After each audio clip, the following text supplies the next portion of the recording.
my journey into directing, started with me acting. So I was an actor for 15 years before I realised I was rubbish, and so I stopped. And that came out of me being at school, and one of the only things I was any good at the only thing I got any praise for was acting. So in school, I played. We did The Crucible, and I was John Proctor, and then we did a couple of other kind of plays. That I went, oh, okay, I'm quite good at this. Let's see where this goes. And so then I did an HND in acting and performance at Glasgow College of Nautical Studies, which did a performing arts course, as ridiculous as it sounds, although it's given me quite a lot of interesting chats over the years. And did the acting course there, and that was a 3-year HND. And I thought about going to drama school, and I applied to 2. What was the RSAMD, which is now the Royal Conservatoire in Glasgow. Didn't get in, which I'm glad about, because I went and I was walking around and I just went, all these people just feel like arseholes. And I know they're not, because lots of good friends of mine went to RSAMD and now GCS. But it just felt like that at the time. It just felt like it wasn't for me. And it's the same when I did an audition at Oxford School of Drama as well. And it just didn't feel like the right avenue for me. And, reading some of the stuff that's come out on Twitter about lots of the drama schools, I think probably my instincts were quite right. But that's not to say, my wife went to drama school, and loads of my friends went to drama school, and they got loads from it, but it just wasn't for me. So I finished that, and as we all do, I started my own theatre company with a friend of mine, because it was something to do. And I started to get some extra work and little bits of acting work. And it took me a long time to realise the kind of work that I wanted to do, I wasn't getting. So I had to take a long, hard look at myself and kind of understand what it was that I was not doing. And it was because I was really lazy. I was a really lazy actor. I was the kind of actor who I wanted the least amount of lines in the show. I was never wanted to be the lead. I wanted the least amount so I could spend the rest of the time smoking out the side, out the back. And so I thought, well, okay, so why? That's probably a sign. But what I absolutely loved was rehearsals. I loved being in the room. I was never bothered about being on stage. It never gave me that fizz that actors have. Never got that, but I had such fun in rehearsals. So, and I'd done bits and pieces of directing, with my own theatre company and for other people on small fringy things. And so on my last acting job that I ever did, second last acting job I ever did, it was actually for Freedom Studios in Bradford. And this was when Aisha and Alex, who are now the artistic directors there, when they had just taken over, and I had saw on their website that they did, that previously they had hosted a RTYDS 3-month placement. So for anybody who doesn't know, RTYDS is the Regional Theatre's Young Director Scheme.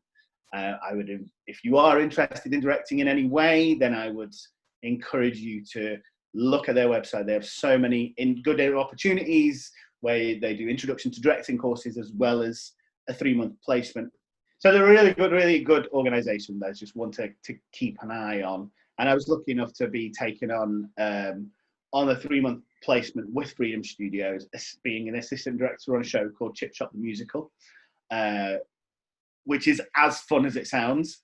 It was a musical that was a two-person musical mixing grime music and brass band. It was amazing. And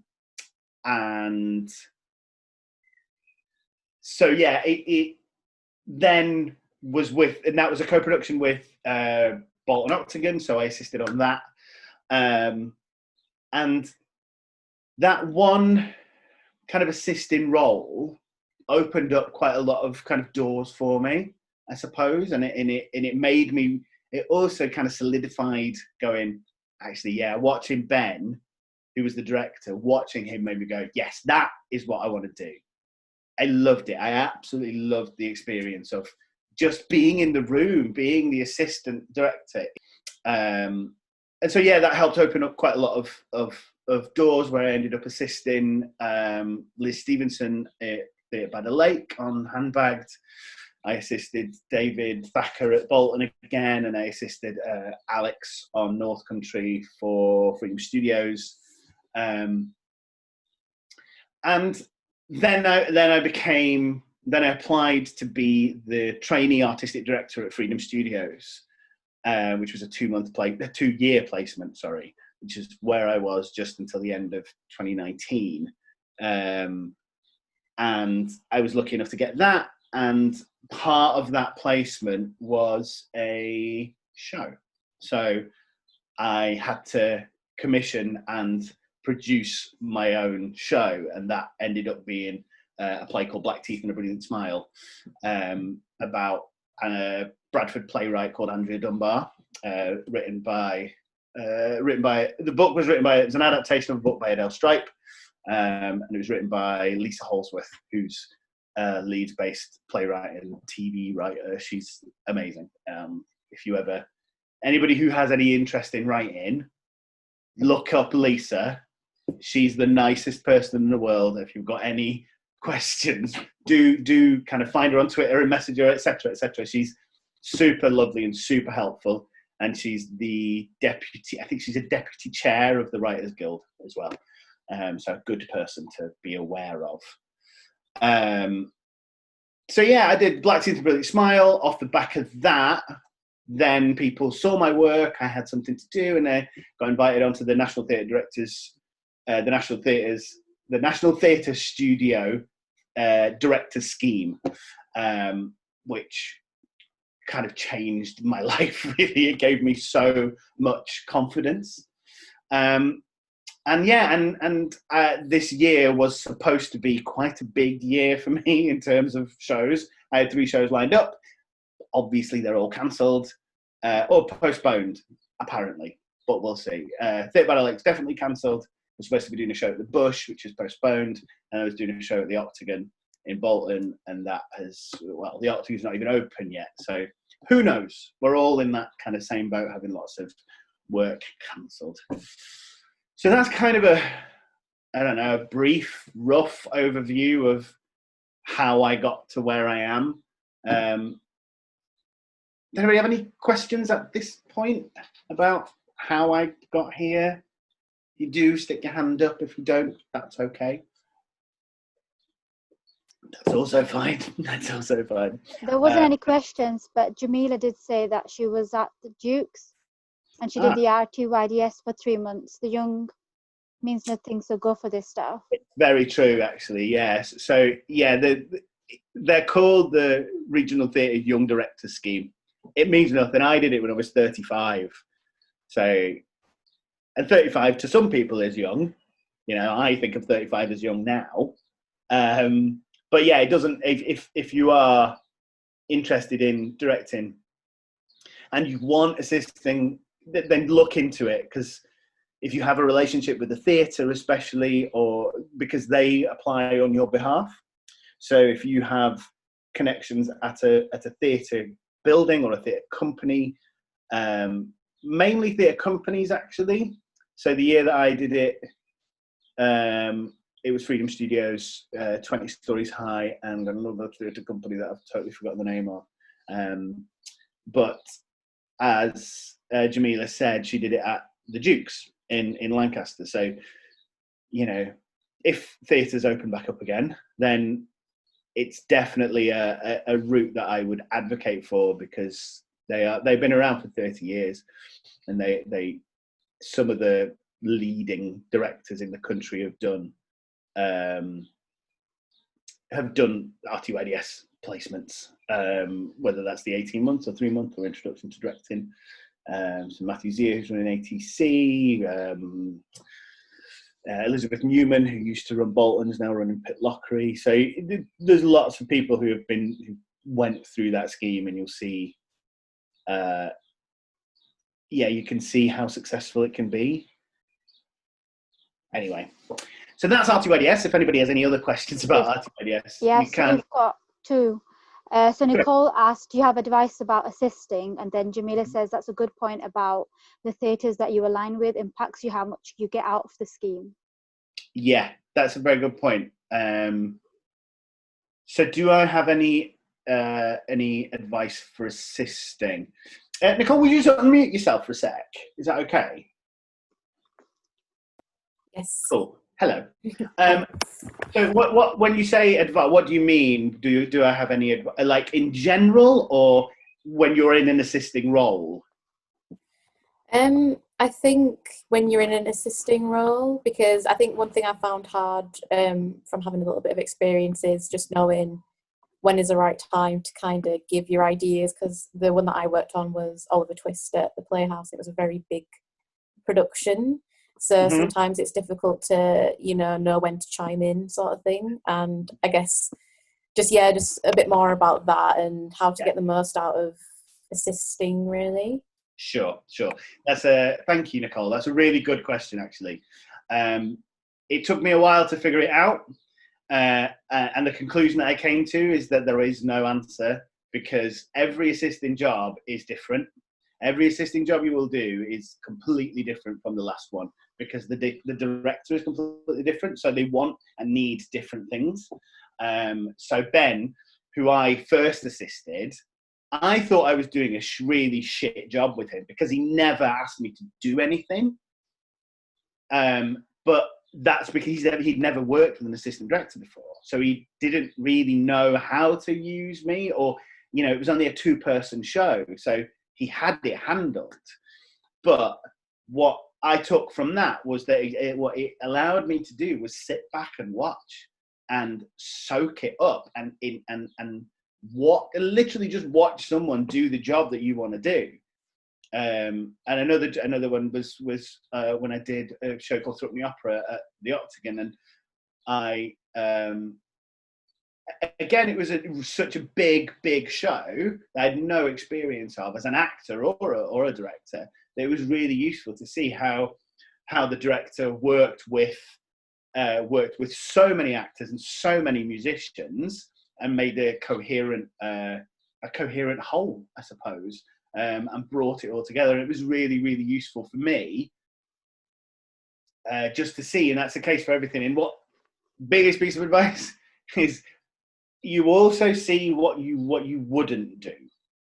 And I think that's really useful to acknowledge, of watching a director and going, oh, I wouldn't do it like that. But knowing as an assistant, it's not your place to say, because it's their show.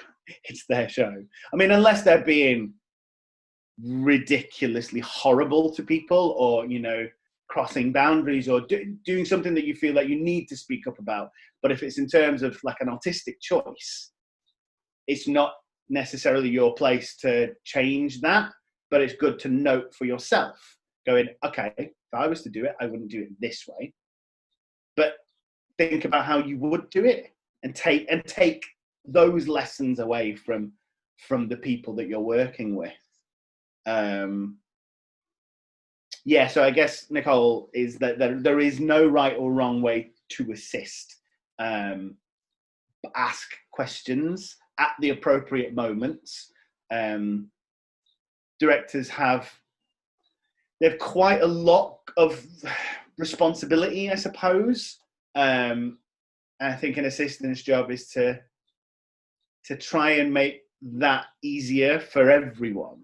So when I've assisted, I've always tried to kind of be a little bit of a bridge between the director and the actors when they're not being directed, because a lot of times actors won't, if they're feeling shit about something, they won't say it to the director directly, but they might say it to you, or they might say it to the stage manager.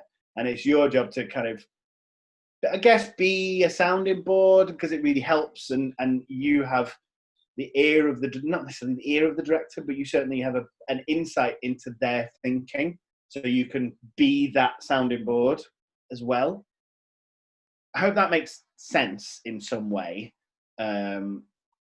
Yeah, that makes a lot of sense. I think it's just sort of, when you've not had much experience of doing it, you do kind of, like you said, you wonder whether you've done a rubbish job or not, because you can't always tell. But I think it is about just that learning, isn't it? Definitely. And I think working on something the size of Oliver at the Playhouse with someone like Amy, I think that could be quite overwhelming. So I assisted, just for disclosure, I assisted Amy Leach, who directed this show that Nicole was on, and she's amazing. She's absolutely amazing, and she knows what she's doing. So having an assistant director is almost unnecessary, but there are things that you can do with, especially on big productions, that you can just take, I suppose, helping actors to learn lines. It sounds ridiculous, but making people tea, making a brew for people. I used to love doing that, because that gets people on side, and people remember you. If you make a cup of tea for someone, it's kind of an olive branch. It's kind of going, I'm here to help you. Here's a cup of tea that might help you, and it kind of ingratiate is the wrong word, because it sounds really hollow, but kind of people remember you, because they will go, oh, that made a cup of tea for me, and this is just a really nice, it's a very British thing to do, that people really appreciate it. I know when people, I always feel bad, like, Shazia, you've done that for me a couple of times when we've worked together, and she's just really nice and just made me a cup of tea, and I'm like, oh, thanks, and totally unexpected. And yeah, it's just a tiny small thing that you can do. And Shazia, what was your other question? Sorry. Yeah, we've got a question for Stephanie. She says, what do you look for in an assistant director, and what's the relationship that you have with them as a director and an assistant director? Yeah, it's a good question. So for me, it varies. So I again, I could only talk for me. So when I want an assistant director, I want someone that I can kind of confide in, I suppose, because directing, and for those of you who've been doing this, who've done this for a while, or just it can be quite a lonely place, and quite isolating, because especially if you're working with good actors who like each other, you kind of want to be their friend, and you can, but there's a line. I think there's a line that you can't cross, because there needs to be an element of trust within them. They are the ones that need to create the company, in as much as they're the ones that are going to be going out every night and working together and making the show the best they can. That's not your job. So as tempting as it is, so that's why I want, when I look for an assistant, is someone that I get on with, that on a personal level, that I can be honest with. So when I was working on Handbags with Liz Stevenson, who was the director, we'd never met each other before, but when she interviewed me, we clicked straight away, and that relationship built throughout the rehearsal process. That was quite a difficult rehearsal process at times, and the company were quite close, and she needed someone to vent to, I guess. And that's what's part of what I would look for in an assistant director, is someone that I can go, oh, they were a dick today, weren't they? And them going, yes, they were, but they did this. So kind of a calming influence, I suppose, as well. It's just, it's almost a friendship, I suppose, is what I look for in an assistant director. Other people, they want someone who is efficient. They want someone who can do lots of research. They want someone who can, I don't know. I wish I'd remembered this, because when I worked with one particular director as an assistant, he first thing he did was he gave me an A4 sheet of paper with the list of duties that I had to do, which was not my experience before. I thought, oh, okay, that's a lot. So it really varies from director to director what they look for. But me, I want an ally. I want someone in that room that I can go, I'm not sure that worked. What do you think? I just want another voice in the room that either can kind of either disagree with me or agree with me. I don't want a yes person, if that makes sense. Yeah, cool. I hope that answered your question some way, Stephanie, in some way. Thank you. Was there anything else? You've muted yourself, Shazia. Yep. We've got 2 more questions. Do you want to answer them before you go to your next part? It says, could you talk a bit more about what sort of level of a director are the schemes that you've mentioned about? What kind of level are they looking for? So with RTYDS, I can only talk about RTY. There are other ways of getting into directing. There's university courses, there's drama schools, there's all manner of other ways to get in. But with RTYDS, it's kind of three levels really. There's introduction to directing, there's a 3-month placement, and then there's the 18-month placement. And so for the introduction to directing, I've ran quite a few introduction to directings with Freedom Studios, and it's anyone at all. If you have no experience of directing, then you can do an introduction to directing course. The criteria is normally with regards to what the theatre company is. So when I did it, I was working for Freedom Studios, which are mainly a South Asian theatre company, focusing quite a lot on South Asian work. So we focused our first introduction to directing on, I hate this term, BAME artists. I know someone who did one for Home in Manchester, and it was for people 18 to 30. So, but they're open to any level of experience. And most RTYDS courses now don't have an upper age limit, which I'm really glad about, because I wouldn't be here if they did. 3-month placement. If you've done an introduction to directing, you can definitely do a 3-month placement, but you can also do a 3-month placement if you've got any kind of directing experience, I think, or acting experience as well, or any kind of experience in the theatre, because the 3-month placement, the job itself is to be an assistant director. To be an assistant director, you have to have, I think, some understanding of how a rehearsal room works or what that might look like. You don't need to know for definite, because that's why you're there to learn. But I think if you've got any kind of experience of directing, then the 3-month placement is probably your best bet. And it's paid, which is always good. The only reason I could afford to do it is because I was paid to do it. So, so many assisting jobs, they expect it for free, and I don't know how people can do it. Fair play if you can, absolutely, that's great. But I don't think it's, and I think it's getting better. Equity in Stage Directors UK, kind of the unions for directors, they are fighting for better paying conditions for assistant directors as well as directors. Then there's the final one is the 18-month placement, and that is where you spend 18 months it's generally a theatre building, and you will assist for 18 months. You will assist on pretty much all the productions that happen at that theatre, and then you will get your own show at the end of it as well. And to get that, obviously, I think you need to have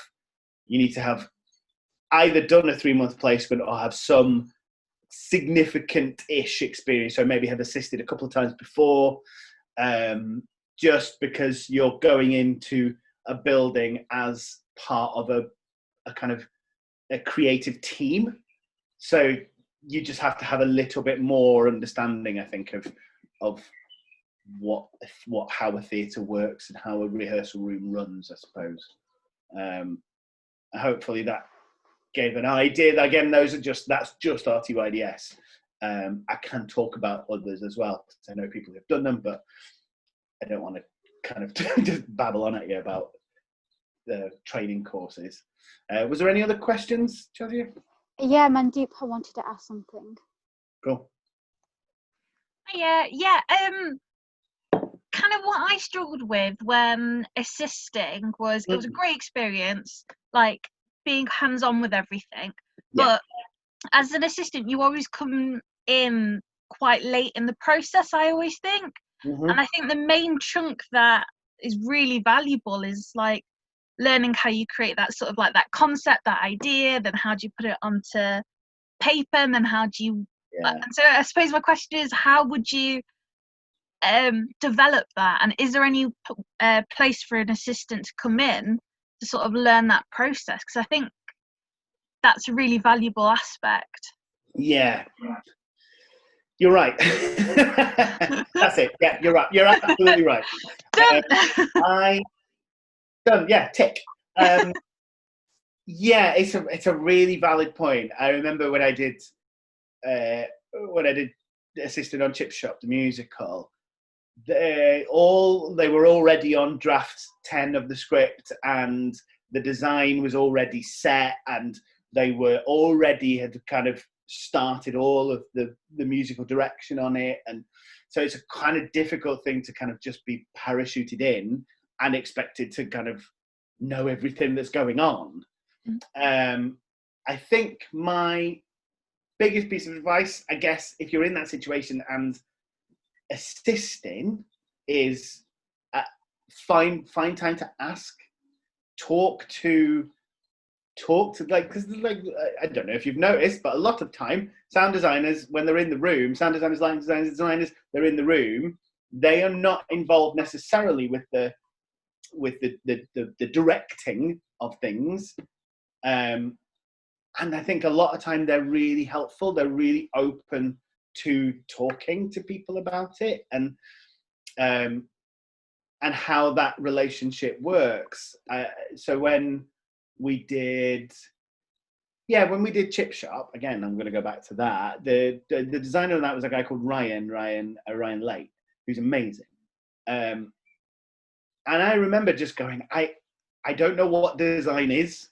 What does it mean? I don't know what a designer does. And it was so nice. We just sat down for half an hour and kind of had a little bit of a chat about what it is. And I think it's about finding the right people to talk to, and finding and listening to different views, because that's the only way that I've ever kind of had to kind of made my own decisions and my own vision, whatever that means, is through talking to other people. But that's how I learn. There are books and screeds of books out there that will help you understand that process. And if you like, I can give you like a couple of hints, a couple of kind of suggestions of books to read or books to look up. The first one I just happen to have right here is a book called So You Want to Be a Director by Stephen Unwin.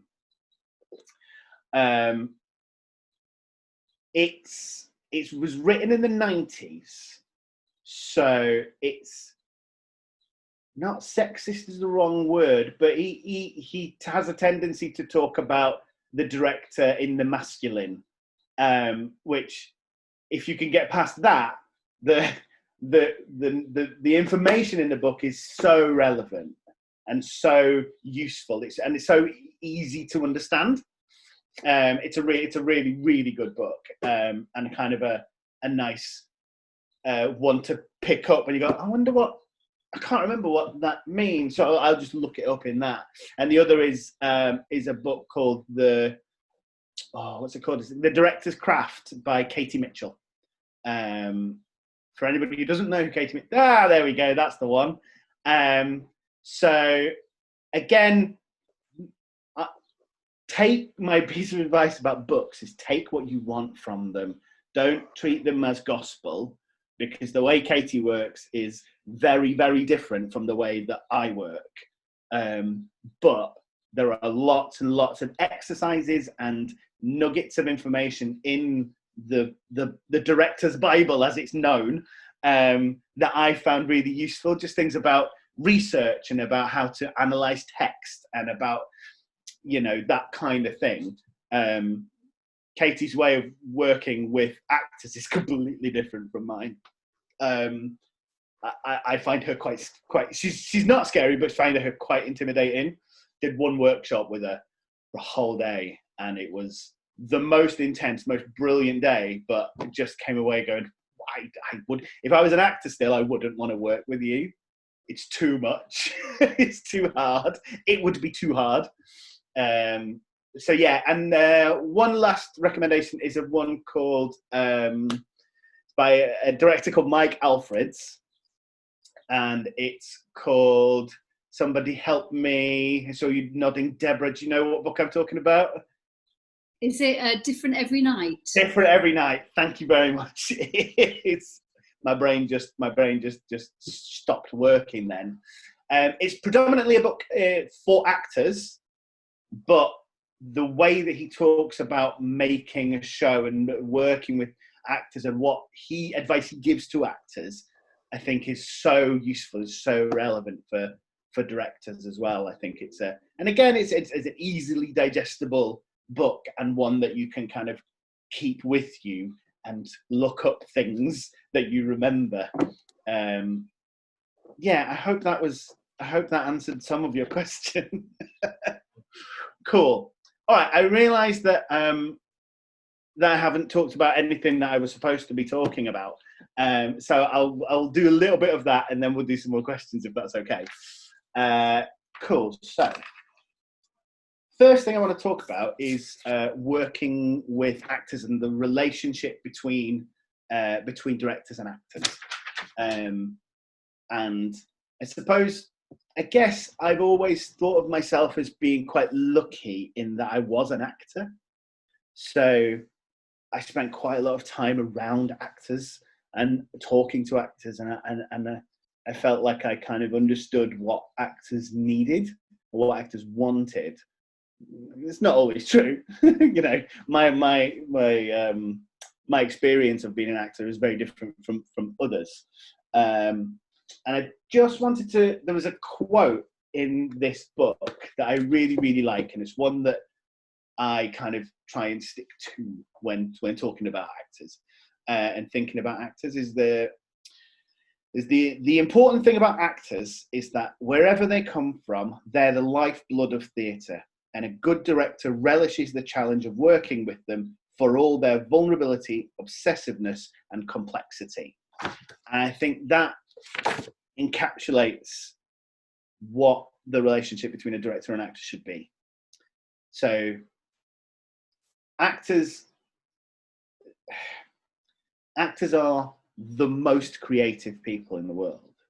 They do something so special and so hard and so exposing that I can't help but be awed by them. The fact that they can go out every single night. You know, can you imagine? You imagine playing. I'm just going back. The first thing that popped into my head was The Crucible. So imagine going out and playing Abigail every night for 3-4 months. That is exhausting. And you go out there and you have to be vulnerable, and you have to be open, and you have to be raw. That kind of access that they have to that kind of emotion is amazing, and it's a privilege to be a part of that. And so the way that I work with actors is always collaborative. I always think of actors as collaborators, and they are people that they're trying as well as you to make the best piece of work that is possible. They are not, as much as sometimes it might feel like it, they're not trying to sabotage the work. You know, there are some actors that are more difficult than others, and that's, you know, that's just the nature of it. But every actor is different.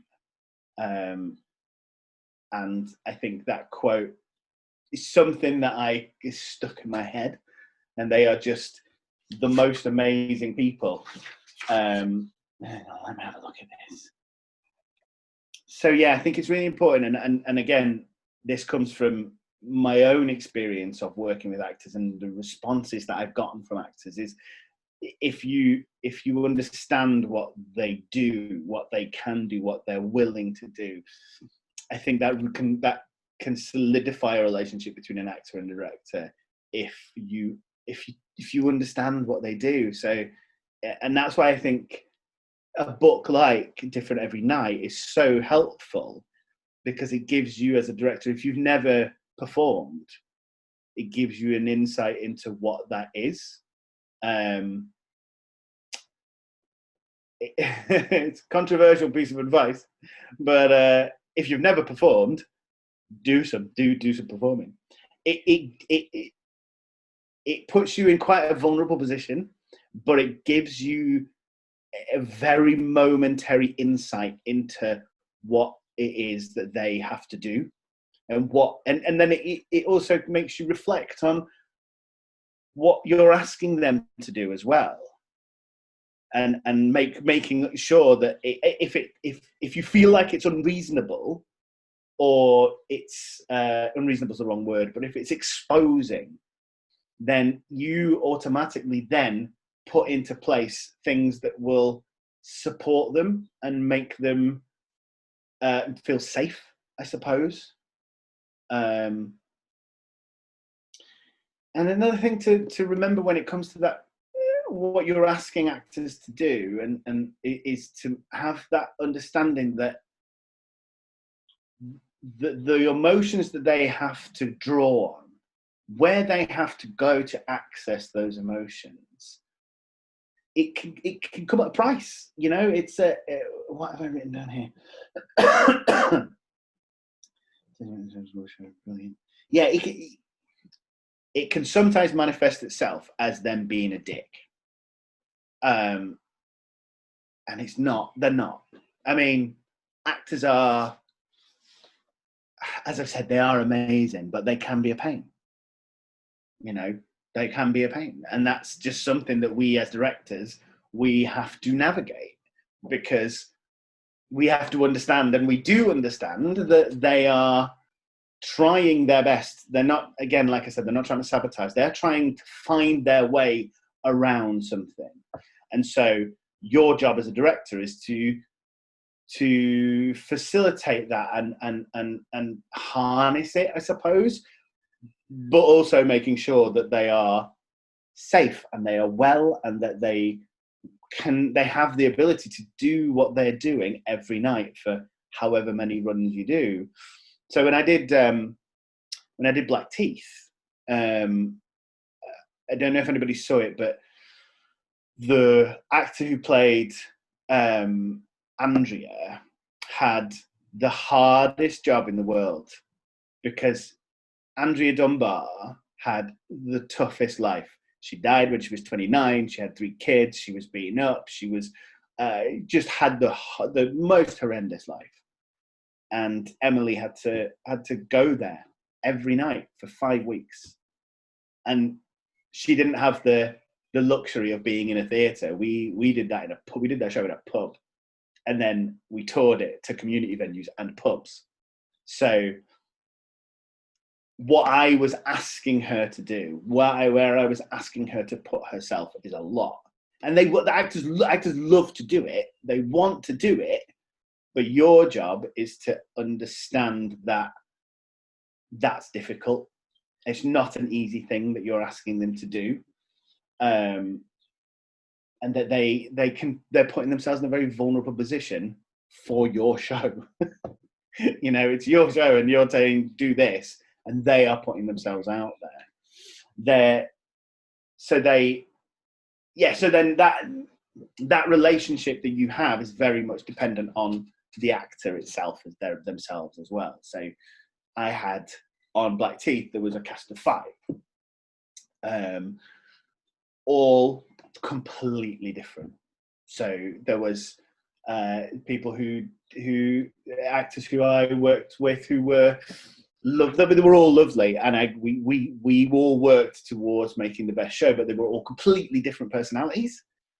And I think that's something to be aware of when you're going into a rehearsal, that actors are sociable creatures a lot of the time. Some aren't, but they have different needs, I think. Some need encouragement. There are, what have I written down here?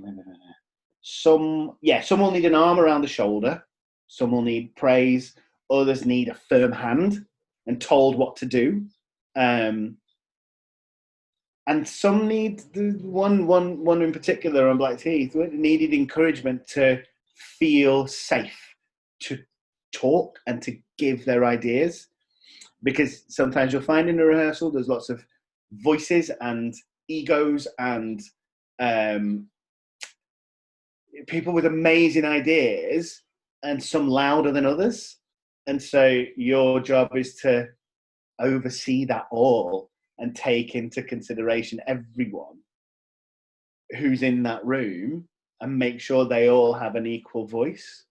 Because for me, again, the way that I work in a rehearsal room is that it's collaborative. So this, for instance, on Black Teeth, at a cast of 5, plus my assistant director and my stage manager and designer and sound designer. So that's like nine creative voices in the room.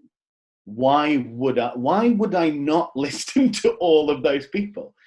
Like, I don't have all the answers, but they might. So you need to be able to navigate different types of personalities. It's not easy. It's not an easy thing to do, but I think if you like people, and that's half the battle. Like, that's the vast majority of my job, is dealing with people. You know, it's dealing with emotions and dealing with stresses and different levels of experience. And you know, some people come straight out of drama school and they're really meek and mild, and some do come straight out of drama school and they're the most confident stroke annoying person in the world. And you have to understand that. You have to navigate that and be open to listening to them. What I should have said at the beginning of this is that your relationship with your actors starts at the auditions, because that's where you get a measure of people. And again, this is just me. I know directors who would work the opposite of this. The way that I look at auditions is I would rather have, what did I like? So I would rather have in the room with me a nice person who's an okay actor than the best actor in the world who's a knob. It just doesn't make any sense to me. You're going to spend 4, 5, 6 weeks, if you're lucky. 6 weeks. Imagine having a 6-week rehearsal. That'd be nice, wouldn't it? You're going to have to spend that amount of time with them. So I would rather have the second best actor, but the nicest person. And that is, that's where auditions are really useful, and why I tend to spend in an audition more time chatting than I do on the piece, because I try and, you know, you also have to be aware that actors in the room, they are trying to impress. So it's having the ability to filter the bullshit as well. And that's why groups like this are really useful. Making connections like this are really useful, because you can talk, you can ask. If you look at their CV, I've done it, and people have done it to me. They've seen that actors work with me. They will get in touch and go, what are they like in the room? And that's their biggest question that people always ask, is what are they like in the room? And that just shows how important that is. And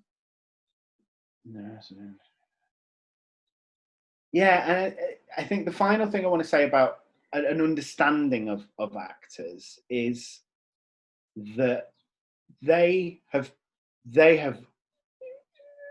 worked so hard to get to the point of being in that room with you.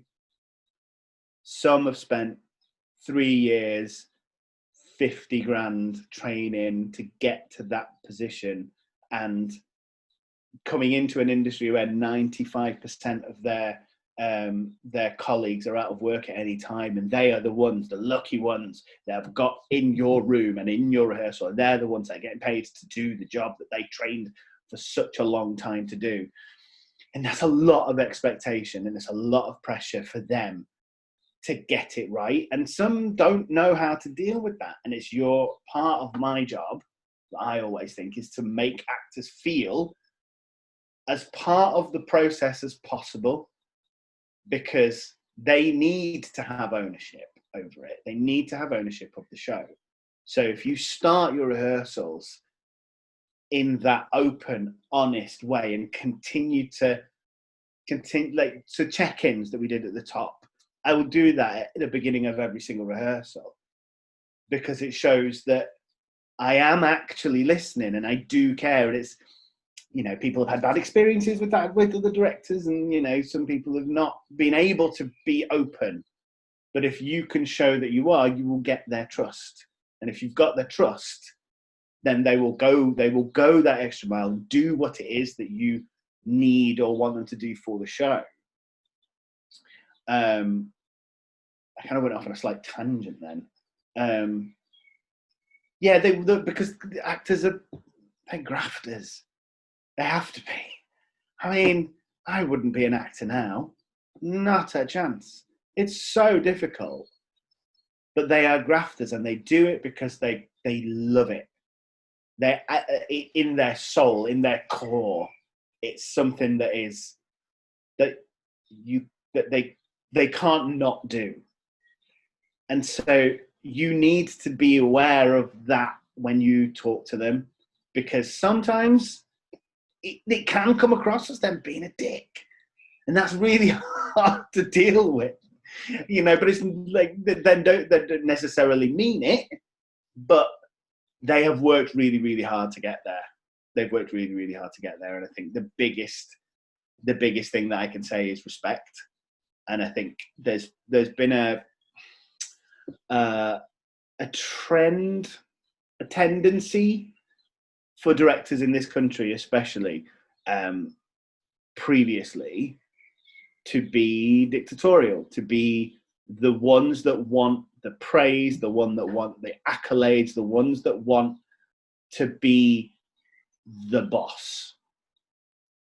That's not your job, in my opinion. Yeah, you have kind of ultimate responsibility over the production, but once press night's done, or once you go out on the show goes out on the road, whatever, it's not your show anymore, it's theirs. And I think that's such an important thing to remember. And as you're rehearsing, to make them feel like they own it, that it's theirs, that they feel a sense of pride in doing the show. Like the last show I did at Theatre by the Lake was a play called Guards at the Taj, and it's a two-hander, and it's a really dark two-hander about two guards who guarding the opening of the Taj Mahal. And the whole things happen, and, you know, gets his hands chopped off, and it's really, really dark. And the run was from May till November, and it's in Keswick, and I don't live in Keswick, so I'm not there every day. So I needed to make sure that those two actors had enough ownership and willing over that show that it felt like theirs, that they could go out every night and do a two-hander for an hour and a half, rolling around in a pool of blood, and it was a tough show. It's a tough show. And so what I'm asking them to do is a lot. So they needed to feel like it was their show. And that came from me from the outset, them being in as part of as many decision-making processes as we could. So for instance, the swords that we were using, they are the ones that are going to have to use the sword. So I could make a decision. I could go, right, that's the sword we're using. And then we get it in, and we get it in rehearsals, and they can't hold the bloody things. So we needed to bring the swords into rehearsals and go, which is the best? Which ones do you think you guys are going to be the ones who are using it? Which is the best one for you? And as long as it's kind of right for the time period or whatever else, the other decisions you have to go along with it. I always think that ones that affect the actors need to have the say in it. So we did in Guards at the Taj. There's a what's it called? Like a pool of blood, but it's like a really big pool of blood that the actors have to be in for the entirety of the second scene. So again, in my head, when I started planning it, I was like, okay, so we're going to need quite a lot of stage blood. And that's not realistic because they are the ones in it. And stage blood doesn't, I think it's too slippy. So from their perspective, then they wouldn't be happy. So we had to spend half a day. We had called it the blood day. It was the best. And we spent half a day trying different types of blood. So in the end, we used like a little bit of stage blood, but it was mostly golden syrup with water, just so that they had something to stick to. And that's not something that I would have ever have thought about had I not spoken to my actors about it. Yeah, it's incredible. It's that kind of thing that gives an actor the confidence to feel like they own the show, that it's theirs, because it is theirs. You know, I went and saw Guards at the Taj again after it had opened, and I was really proud of it. But I hadn't been with it for months. So I go, how can I possibly say this is my show? It's not. It's theirs. You helped create it, and you are there to help create the best show that you can. I mean, obviously, on your CV, you'll write it's your show, but I think in your heart, you've got to realise that you've got to be able to let it go, because it's hard. It's a hard thing to do. Cool. Any questions on that I haven't covered, or Shazia? Yeah, there's a question from Jamila. She says, was that an add-on to rehearsal you had to include? So something unexpected consideration for actors to deal with? Or was it a challenge you anticipated, and were you stressed? It is something that I anticipated when we started rehearsals. I didn't think about it beforehand, but it's something that I anticipated in rehearsals. And was I stressed? Not, well, a little bit, but not massively, because the way that I look at it is that that thing that they have brought up is part of the rehearsal.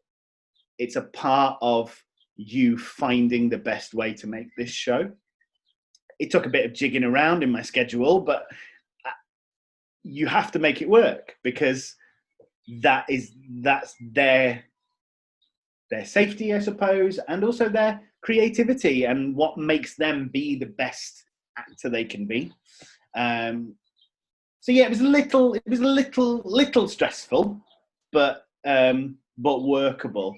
I think it's always good to have, when you're thinking about your rehearsals, to think about contingency, because things always come up.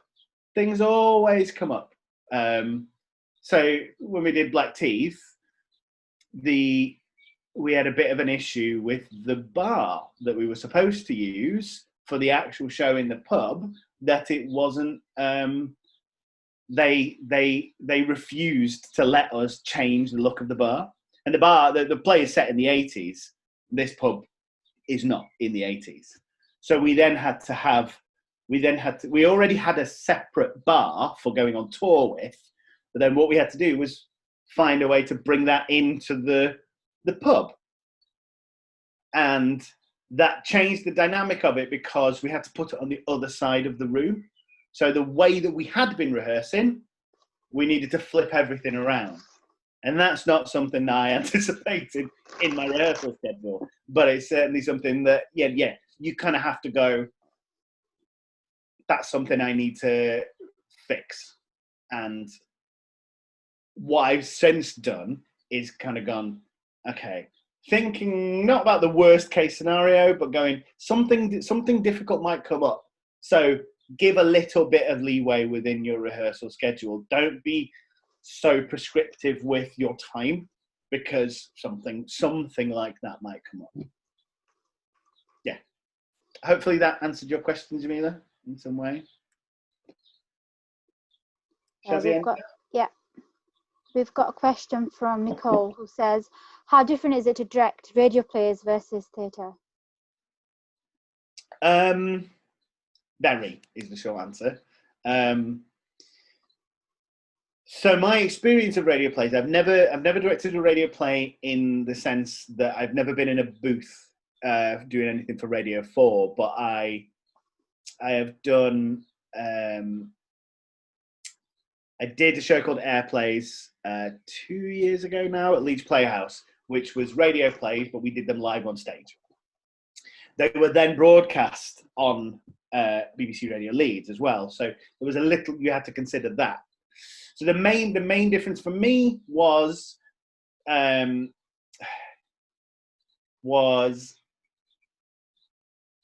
importance of the sound that the actors. It sounds so simple, but the sound that the actors are making and the words that come out of their mouth, they have to be as clear as possible. Because if you mumble slightly, they're not going to hear it, and all you've got on radio is your ears. The other difference is obviously, you don't have the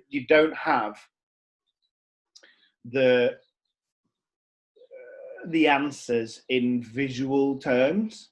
So if you see in the script that it says the actor storms out, or the character storms out of the room, you have to find a way to make that sound like they're doing that, and then you have to think about the sound. Whereas, like, if you were doing a play, they just storm out and everybody could see that they stormed out. But in radio, you have to think, what kind of door is it? Is it a door that's going outside? So what's the sound outside as well? How many steps is it to the door? Is it a wooden door? Is it a metal door? Where all of these considerations that you have to think about when you're doing radio, and even if you're doing live radio theatre. So we had a door box, it's called. So it's basically just a rectangular box with 4 sides with 4 different types of doors on it that made different noises, and we had a Foley person doing that. I think, again, from what I've been told about directing radio, you don't get a lot of rehearsal time with your actors, because they don't have to learn it, which is always a joy. But yes, so you get a couple of takes or a couple of runs, and then you record it, and that's it. I can't think of any other major differences. I think your process in terms of thinking about character and thinking about the story arc and the journey of the characters within the play, whatever, radio play, whatever, I think is the same in theatre or in radio. I think that the differences are, I think, purely technical, but your work as a director is the same, I think. For me, anyway, I worked on the script for Airplays in the same way that I would for Black Teeth, in that you go through it and you ask the actors questions, you find out what it is that who the characters are and what their journeys are. So that in that respect, they're very, very similar. I hope that answers the question. in some that- way. Yeah, Nicole asked that question. Nicole, Yeah. thank you. I couldn't remember who asked. Sorry. Yeah, and Mandeep wanted to ask a question as well. Cool. It was just in regards to when you mentioned about your relationship with the actors and sort of ensuring that they're like, if they're going to like a darker place for their emotions and stuff. How closely do you work with, say, like the stage manager to ensure that the actor is sort of safe, or like, do you involve like the producer as well, or like or what? Yeah, it's a good question. So one of the things that I wanted to say, and I think because I've done that thing that I always do, is that I've it's chatted too much, basically. But one of the things I wanted to say about being about rehearsal rooms is that in a rehearsal room, your stage manager is your best friend. Is your apps, like, they are amazing. Stage management don't get the thanks that they deserve, because they are incredible people. They do an incredible job, and especially for that. So if I had a DSM is a deputy stage manager. If you have a deputy stage manager in the room, they are normally the ones that keep an eye on everything. Really, everything. They keep an eye on props, on the book, on making sure that all the sound and lighting cues are in the right place, and keeping an eye on where actors are positioned at what point. So when you come in the next day, the actors will go, where was I standing again? And the DSM will just go, well, you were standing stage left and you were holding this thing. But a big part of their job is that. So it's a difficult one, because they're different levels, I suppose, of theatre. So if you have a company stage manager is their biggest role is actors' welfare, and people, like how they're coping, I suppose. So on Black Teeth, for instance, I had one stage manager during the show. When it went on tour, we had an ASM. An assistant stage manager, sorry, and Emma was in the room the whole time, and a big part of her job is to keep an eye on actors and how they're feeling, and that's also where you as an assistant, or if you ever have an assistant director, is really useful, because they tend to go for lunch with them and hang out more than you do, because you're going to have to go and have a design meeting over lunch, or, it's just one of those things. But they are the ones that should be able to flag any real issues but I think for me, I always think I always try and not take full responsibility, but I would certainly try and find a way to address any concerns that people have. So on Black Teeth, there was some issues that arose during the rehearsals that people weren't happy about. One person in particular.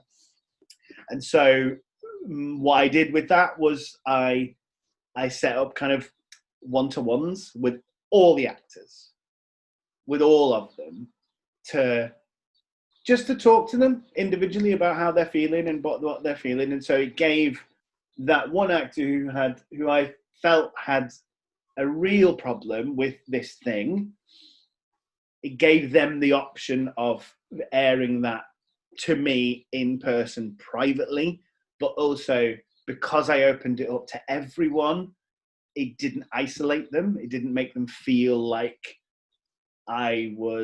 someone was telling tales, or, just opened that, made myself open and accepting that, and I guess in a subtle way, acknowledging that there was a problem, but without going, right, I know there's a problem here, what is it? Because that's, again, not the type of person I am, but that's not, that kind of approach doesn't work for me, and it never worked for me as an actor. It would just make me go, well, I'm not going to talk to you, Nick. So, yeah, again, hopefully that answered your question. I just feel like I waffle quite a lot. Let's ask a few more questions, though. I'm happy to carry on for a little bit longer if you guys are. Yeah, we've got a question from Anushka. She says, if someone was to ask you what your process was, what would you say? It's a really good question. I have no idea. Genuinely, I don't. If someone asks you what your process is, it's such a wanky theatre term. Process is different for so many people. And I think my favourite, it might sound like a bit of a cop-out, but my favourite term, the favourite thing that I say to people in a rehearsal is, I don't know. Let's find it. Let's find out together. And that's generally my approach to most things in life, is that I don't know, but I want to find out.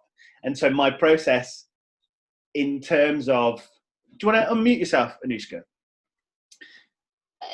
Yeah. Go on.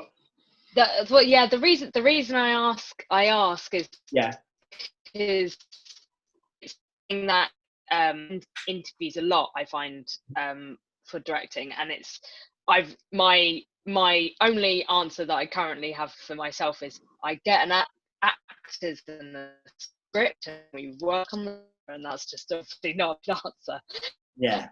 It's a question that I dread is articulate. It's probably, I think it's such a shit question as well. It doesn't really mean anything. I think what they're trying to get is that you have some idea of how a rehearsal room runs and how your rehearsal room is gonna be run. And rather than because I used to think that the process was all the work that you did on your own. So all the research, all of that, blah, blah, blah. Nobody cares about that except you. You as a director should care about that, but it's not interesting to anyone else. Like nobody really wants to know about the book, the fact that you went and, I don't know, read this book about this person. They're more interested in how you would run your rehearsal room, and whether you are an open director and you like lots of input, or you've like as a middle ground in that, or that you have a single vision for how this show is going to be, and how you're going to work your rehearsal room to get to that. So I think the word vision and process, I think, go together for me in two words that I find quite scary, and words that I don't quite know how to quantify, and I never have. And I always think about if sort of like an actor asked me what the vision for the show was, and I just went, I don't know, let's find out. But that doesn't really help you, Anushka, in an interview situation. I understand that. It's not ideal. I think my advice would be to have, it sounds really shit, but have like a stock answer. Like, have an answer for that question, because it doesn't really mean anything, but I think what they're wanting from you is just some understanding of the rehearsal process in general. There's no right or wrong answer, because rehearsals run different ways for different people. But if you can kind of quantify your rehearsal process into a couple of sentences, I think that might be useful. Don't come back to me if you don't get the job. Say, Kash said this. I mean, you can if you want. Blame me, it's fine. No, that's great. Thank you. That's all right. Any more, Shazia? Yeah, we've got a question from Jamila. She says, when do you do the one-to-ones? Is it only when there's an issue, or do you schedule them in? No, I don't schedule them. So that example was a very specific example for that company, for that show. So I don't normally, it's not something I normally do, but it was just an example of how how I got to the heart of an issue with one actor without it being a big deal, without making a big deal of it. It was just, I tend not to, I tend not to do one-to-ones at all. But in this instance, this came, I think maybe in the beginning of the second week of rehearsal. So we'd already been rehearsing for a week, but I realized there was issues and stuff. So I made the decision over the weekend to come in and do this. And I did it at the beginning of the day, and we had a longer lunch, and they were able to go and chat together, and then we came back and things seemed to be smoother. So it's not something that I do on every rehearsal. Hopefully that helped. Shazia? So far, those are the only questions that we've had, unless you just want to open the house and if people want to have any thoughts and feelings. Yeah. Any questions? So please do unmute yourself if you want to just throw something at me.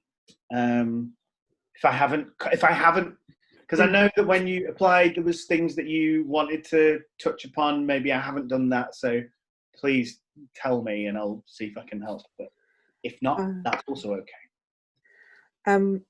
I just wanted to say, hi. This has been really good. I've got pages to feedback as well to some of the team on stuff that they can reach out to as well, and they can take away. And then one little bit of advice that I've got for people who are doing stuff that and you haven't done it before and you're trying something new, is that most people are winging it.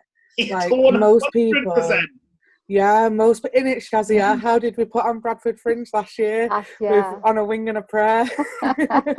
And most people are going in blind, and the most people who look like they really know what they're doing are generally really good at pretending that they know what they're doing. So, and someone said, when do you voice up? And I'd say always, try and if you feel like it's a point that needs to be made, always voice up. Even if you can just do it to that assistant or to the producer, or it's not to someone you feel like you can go to the direct person, always try and make the issue known as well. But when someone I think Anushka was talking about how you build that process and what you call that process, and when you was talking about being an open director and a middle director and someone's quite stringent, I think a lot of us can build from who we are and how we see some of the visions just from those. I think that's a really good opening point as to where you want to see yourself in that process term that is but I feel like it's been a really cool way to spend an hour and a half. Oh, thanks. That's nice. But what Laura said is really true. I'm 100% winging it. I'm winging it right now. I don't have all the answers, but I've been doing it for a while. So I kind of have shit to kind of draw on, but I'm winging it every day. Nobody knows what they're doing. I had a chat with Roy Alexander Weiss, who's the co-artistic director at the Royal Exchange, and he's winging it. Now he runs arguably one of the biggest theatres in the north, and he's going, I don't know what I'm doing. Nobody knows what they're doing. So just if you have moments of doubt, if you have moments of fear of going, I don't know what the answer is. Nobody does. It's okay. And what I'm going to make an offer now to you that if I can help, I will. So Shazia's got my email address. So if anybody has any questions, or if you I don't know, if you just want to have a chat, or if I can help in any way, I will do that. It's not like I'm doing anything else. But even if I was, genuinely, it's a big part of where I've gotten today is because lots of people have helped me. Lots and lots of people have helped me get where I am today, because they've advocated for me. So, and they've helped me, and they've been open to, me observing their rehearsals, or just having a cup of tea with them to chat. And I'm winging it, so I think I don't have all the answers, but if I can help, then I'm happy to. So yeah, drop me an email, or I don't know, follow me on Twitter or something. Send me a message on there, I'll follow you back. I don't know how kids communicate these days. Cool.